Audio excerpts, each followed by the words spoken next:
Selamat pagi, Bu Guru. Apa kalian sudah tahu nama ibu siapa? Belum. Oke, ibu akan perkenalkan diri ya. Perkenalkan, nama ibu Putri Santika dari Fakultas Pendidikan Bahasa dan Sastra Indonesia.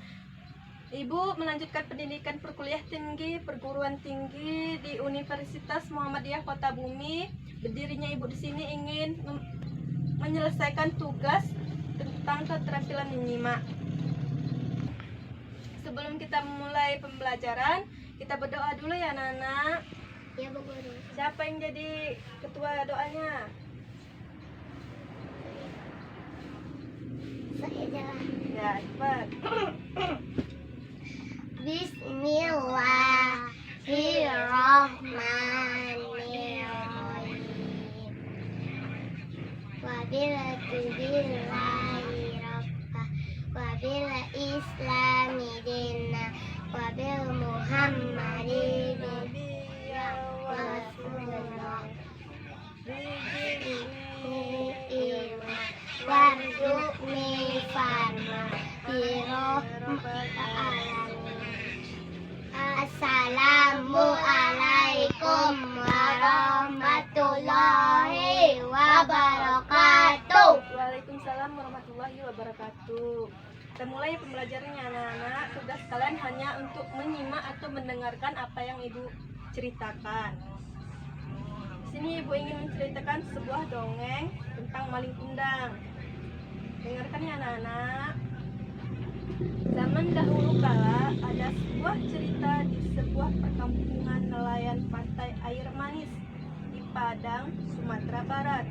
Ada seorang janda bernama Mande Rumbahaya yang hidup bersama anak laki-lakinya yang bernama Malin Kundang. Mande Rumbahaya sangat menyayangi dan memanjakan Malin Kundang. Malin kemudian tumbuh menjadi seorang anak yang rajin dan penurut. Ketika Mande Rumbahaya sudah tua, ia hanya mampu bekerja sebagai penjual kue untuk mencukupi kebutuhan dirinya dan anak-anak tunggalnya. Suatu hari, Malin jatuh sakit keras sehingga nyawanya hampir melayang. Namun, akhirnya ia dapat diselamatkan berkat usaha keras ibunya. Saat Malin sudah dewasa, ia meminta izin kepada ibunya untuk pergi merantau ke kota karena saat itu sedang ada kapal besar merapat di pantai air manis. Jangan Malin Kundang, ibu takut terjadi sesuatu denganmu di tanah rantau sana. Menetaplah saja di sini, temani ibu, ucap ibunya yang sedih setelah mendengar keinginan Malin Kundang yang ingin merantau. Ibu, tenanglah, tidak akan terjadi apa-apa denganku, ujar Malin sambil menggenggam tangan ibunya. Ini kesempatan, Bu, karena belum tentu setahun sekali ada kapal besar merapat di pantai ini. Aku ingin mengubah nasib kita, Bu, izinkanlah, pinta Malin memohon.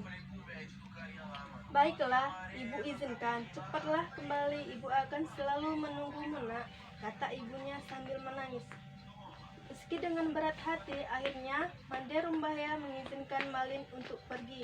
Kemudian, Malin disekali dengan nasi terbungkus daun pisang sebanyak 7 bungkus. Untuk bekalmu di perjalanan, katanya sambil menyerahkannya pada Malin.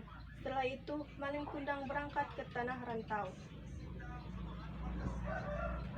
Bertahun-tahun Mande Rumbahaya terus bertanya, namun tak pernah ada jawaban, sehingga tubuhnya semakin tua dan kini jalannya mulai terbungkuk-bungkuk. Pada suatu hari, Mande Rumbahaya mendapat kabar dari nahkoda yang dahulu membawa Malin. Nahkoda itu memberi kabar bahagia pada Mande Rumbahaya. Mande, tahukah kau, anakmu kini telah menikah dengan gadis cantik, putri seorang bangsawan yang sangat kaya raya, ucapannya saat itu. Malin, cepatlah pulang kemari, nak, ibu sudah tua. Malin, kapan kau pulang? Intinya pilu malam. Penduduk desa mulai berkumpul. Mereka mengira kapal itu memiliki seorang sultan atau seorang pangeran. Mereka menyambutnya dengan gembira. Mande Rumbahaya amat gembira mendengar hal itu. Ia selalu berdoa agar anaknya selamat dan segera kembali. Made Rumbaya juga ikut mendesakan mendekati kapal. Jantungnya berdebar keras saat melihat lelaki muda yang berada di kapal itu. Ia sangat yakin bahwa lelaki muda itu adalah anaknya Malin Kundang. Belum sempat para sesepuh kampung menyebut, Malin Kundang terlebih dahulu menghampiri Malin. Ia langsung memeluknya erat Malin karena takut hilang anaknya lagi. Malin, anakku, kau benar anakku kan? Katanya menahan isak tangis karena gembira. Mengapa begitu lamanya kau tidak memberi kabar? Malin terkejut karena dipeluk perempuan tua renta yang berpakaian compang-camping itu. Ia tak percaya bahwa perempuan itu adalah ibunya. Sebelum dia sempat berpikir berbicara, istrinya yang cantik itu meludah dan berkata, "Perempuan jelek inikah ibumu? Mengapa dahulu kau bohong padaku? Bukankah dulu kau katakan bahwa ibumu adalah seorang bangsawan yang sederajat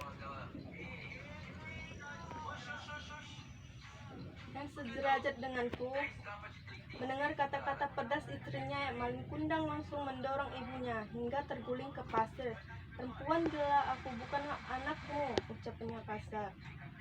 Made Rumbaya tidak percaya akan perilaku anaknya. Ia jatuh terduduk sambil berkata, "Malin, Malin, anakku, aku ini ibumu, nak. Mengapa kau jadi seperti ini, nak?"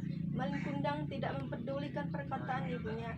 Dia akan mengakui ibunya, ia malu kepada istrinya. Melihat perempuan itu bersujud hendak memeluk kakinya, Malin menendangnya sambil berkata, "Hai perempuan gila, ibuku tidak seperti engkau melarat dan kotor." Perempuan tua itu terkapar di pasir menangis dan sakit hati. Orang-orang yang melihatnya ikut terpana dan kemudian pulang ke rumah masing-masing. Made Rumbaya pingsan dan terbaring sendiri. Ketika ia sadar, pantai air manis sudah sepi. Dilihatnya kapal Malin semakin menjauh. Ia tak menyangka Malin yang dulu dia sayangi tega berbuat demikian. Hatinya perih dan sakit, lalu tangannya diangkat ke langit. Ia kemudian berdoa dengan hatinya yang pilu, "Ya Tuhan, kalau memang dia bukan anakku, aku maafkan perbuatannya tadi. Tapi kalau memang dia benar anakku yang bernama Malin Kundang, aku mohon keadilanmu ya Tuhan," ucapannya pilu sambil menangis. Tak lama kemudian, cuaca di tengah laut yang tadinya cerah mendadak berubah menjadi gelap. Hujan tiba-tiba turun dengan teramat hebat. Tiba-tiba datanglah badai besar menghantam kapal Malin Kundang.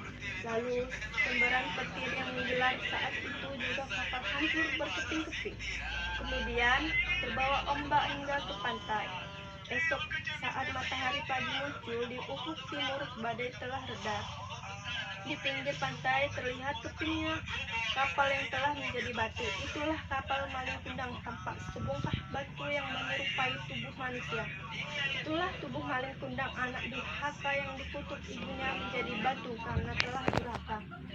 Di sela-sela batu itu berenang-renang ikan teri, ikan belana, dan ikan tenggiri.